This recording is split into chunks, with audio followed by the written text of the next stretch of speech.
భద్రాద్రి కొత్తగూడెం జిల్లా పాల్వంచ ఒక మహిళ తన ఇంట్లో స్నానం చేస్తూ ఉండగా వేరే ఒక వ్యక్తి వచ్చి ఫోటోలు తీసి బ్లాక్మెయిల్ చేస్తున్నారని చెప్పేసి స్థానిక పోలీస్ స్టేషన్లో కంప్లైంట్ ఇవ్వడం జరిగింది. ఇప్పటికి దాదాపు 10 రోజులు కావస్తాను కూడా అతని మీద ఎటువంటి యాక్షన్ తీసుకోవట్లేదని చెప్పేసి ఈ రోజున నిరసన కార్యక్రమం తెలియజేస్తున్నారు. ఒకసారి పూర్తి వివరాలు అడిగి తెలుసుకుంటున్నారు. అసలు ఏం జరిగింది? నమస్తే. ప్రియమైన భద్రాద్రి కొత్తగూడెం జిల్లా ప్రేక్షకులు తెలియజేయమనగా, అయ్యా నా పేరు ముద్దుకొండ రాంబాబు, వెలుగూరు గ్రామ సంఘం జిల్లా అధ్యక్షుడిని. ఈరోజు రెండో రోజు ఈ మున్సిపల్ కార్పొరేషన్ ఆఫీస్ ముందు టెంట్ వేసుకోవడానికి కారణం, గత 25వ తారీఖు మా రజక మహిళ వాచ్మెన్ గాదె లక్ష్మి, ఆమె గత 3 సంవత్సరాల నుంచి శ్రీనిలయం అపార్ట్మెంట్ కొత్తగూడెంలో తను వర్క్ చేసుకుంటుంది. దాంట్లో భాగంగా గత నెల 25వ తారీఖు తను స్నానం చేయడానికి బాత్రూంలో బట్టలు వేసుకోవడానికి వెళ్తే ఈ లోపల అదే అపార్ట్మెంట్లో 4వ ఫ్లోర్లో ఉండే సునీల్ అనే వ్యక్తి కేటీపీఎస్ ఉద్యోగి మధ్యలో బాగా తాగి వచ్చి కిందికి దిగి ఈమె స్నానం చేసే గదిలోకి వెళ్ళి ఫోటోలు తీయడానికి ప్రయత్నించిండు. ఈమె వెంబట అబ్జర్వ్ చేసి ఎవడా వీడని చెప్పేసి గట్టిగా అరవగా మళ్ళీ పారిపోయి రిటర్న్ వచ్చేటప్పుడు మళ్ళీ మద్యం దాగి వచ్చి నీ అంతు చూస్తా నా గురించి ఎక్కడ చెప్పినా నేను ఒక గవర్నమెంట్ ఉద్యోగిని, నా దగ్గర డబ్బులు ఉన్నాయనే మతంతో ఆ ఇంటి మీద పడి వాళ్ళ భర్తని పిల్లగాళ్ళని అందరినీ దుర్భాషలాడి కొట్టడం జరిగింది. ఈ విషయాన్ని స్పందించి ఇక్కడున్న అపార్ట్మెంట్ వాళ్ళ సభ్యులకి ఆమె ఆ రోజు చెప్తుంది. వారు ఎవరు నిస్సహాయులుగా ఉండటం జరిగింది. ఆ తర్వాత స్థానిక పోలీస్ స్టేషన్లో గత నెల 25వ తారీఖు ఫిర్యాదు ఇవ్వడం జరిగింది. ఆనాడు నుండి ఈనాటి వరకు పోలీసు వారు దీని మీద పెద్ద స్పందనగా ఇవ్వలేదు. కానీ పోలీసు వారు గతంలో ఏదో పేపర్లో వచ్చిందని చెప్పేసి వారు సెటిల్మెంట్ అయ్యారని చెప్పేసి చెప్పారు. ఇది అవాస్తవం. ఆమె అటువంటి దానికి పాల్పడలేదని చెప్పేసి సంఘంగా మేము చెప్తాను. ఆ తర్వాత సంఘంగా మా ఆఫీస్కి రావడం జరిగింది ఏంటా అని చెప్పేసి మేము వివరణ అడగగా లక్ష్మి ఆయన భర్త రాజు చెప్పింది అంటే, అయ్యా మా మీద ఇటువంటి దారుణమైన రిఫ్లెక్ట్ కార్యక్రమం చేశారు, మేము నాకు ఏదైనా ఒక సహాయం చేసి మాకు న్యాయం చేయాలని చెప్పేసి అడగడం జరిగింది. దానికి వెంటనే మేము స్పందించి అక్కడున్న శ్రీనిలయం అపార్ట్మెంట్ అసోసియేషన్ ప్రెసిడెంట్ నాగేశ్వరరావుపై కలిసి ఒక రిప్రజెంటేషన్ ఇచ్చాము. బాబు, దీని మీద సంబంధించిన మీకు ఆర్టికల్ 31 ప్రకారం మున్సిపల్ కార్పొరేషన్ అసోసియేషన్ రిజిస్ట్రేషన్ ఉన్న వాళ్ళందరూ ఒక బాడీ ఏర్పాటు చేసుకుంటారు కదా, అటువంటిది ఏర్పాటు చేసుకొని ఉంటారు కదా, దాంట్లో మరి మా మహిళ మీద ఏమైనా మీరు తీర్మానాలు చేశారా, ఎట్లా బాత్రూంలో ఎలా తీయమని చెప్పారా అని చెప్పేసి అడగటం జరిగింది. కానీ వాళ్ళు దానికి సమాధానం ఏం చెప్పలేదు. ఆయన ఒక సైకోలాగా ప్రవర్తిస్తున్నారు ఆయన కాబట్టి సునీల్ మాకు సంబంధించిన వ్యక్తి కాదు, మమ్మల్ని మేము ఏదన్నా మా మీద కూడా దురుసుగా ప్రవర్తించే పరిస్థితి ఉంది, మీరు ఎటువంటి నిర్ణయాన్ని తీసుకోండి, మేము దానికి అందరం గారు సహకరిస్తామని చెప్పేసి అక్కడున్న యాజమాన్యం చెప్పడం జరిగింది.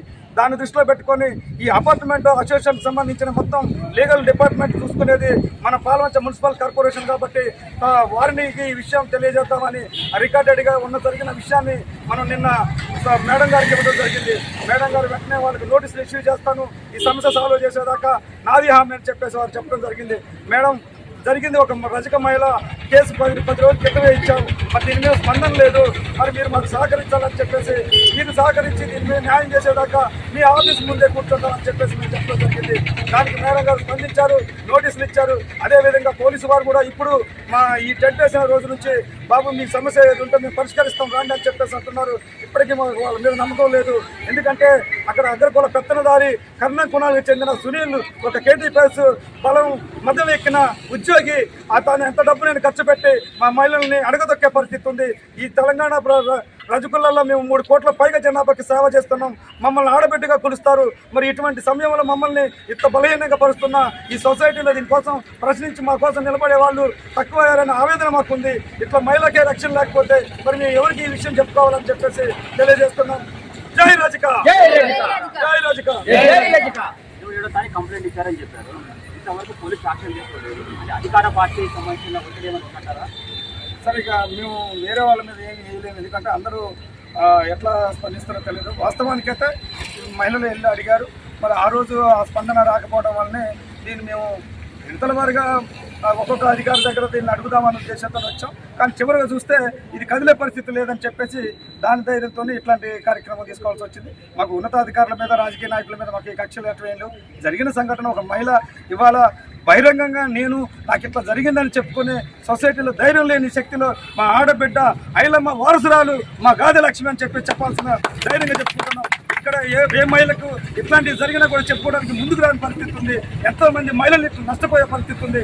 మా చైతన్యాన్ని తెలుసుకున్న సొసైటీలో మాకు ప్రభుత్వం కళ్ళు తెచ్చని న్యాయం చేయాలని చెప్పేసి కోరుకుంటున్నాం.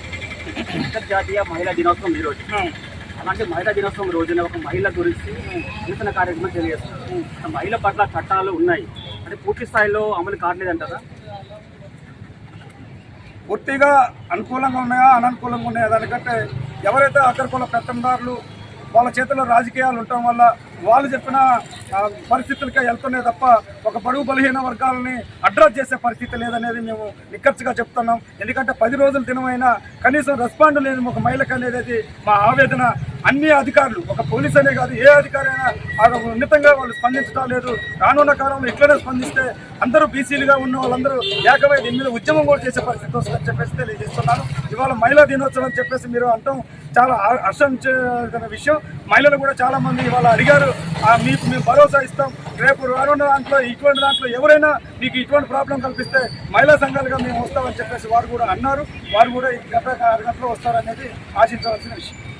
బ్లాక్మెయిల్ చేసిన వ్యక్తిని ఇంతవరకు ఎందుకు పోలీసు అదుపులోకి తీసుకోలేదండి? అది పోలీసు వారిని అడిగారు. ఏంటంటే మీతో ఏమంటున్నారు అధికారులు? మాతో అన్నది ఏంటంటే మేము పిలిపిస్తాం, ఆయనకి భార్య పిల్లలకి ఏదో ఆరోగ్యం బాగలేదని చెప్పి హైదరాబాద్లో ఉన్నారు, వచ్చే రాగానే పిలిపిస్తామని చెప్పేసి ఒక 5 రోజులు గడిపిన మాత్రమే వాస్తవం. అది మేము ప్రత్యేకంగా ఒక డిపార్ట్మెంట్ మీద అబండం వేసేది కదా, అది వాళ్ళని అడిగితే విషయం అసలు విషయం చెప్తారు. ఇది బాధిత మహిళ అయితే ఎవరైతే ఉన్నారో వాళ్ళకి కంపల్సరీగా న్యాయం జరిగేదాకా మీ పోరాటాన్ని ఇంకా ఉధృతం చేస్తామని చెప్పేసి వాళ్ళు తెలియజేస్తూ ఉన్నారు. Over to studio.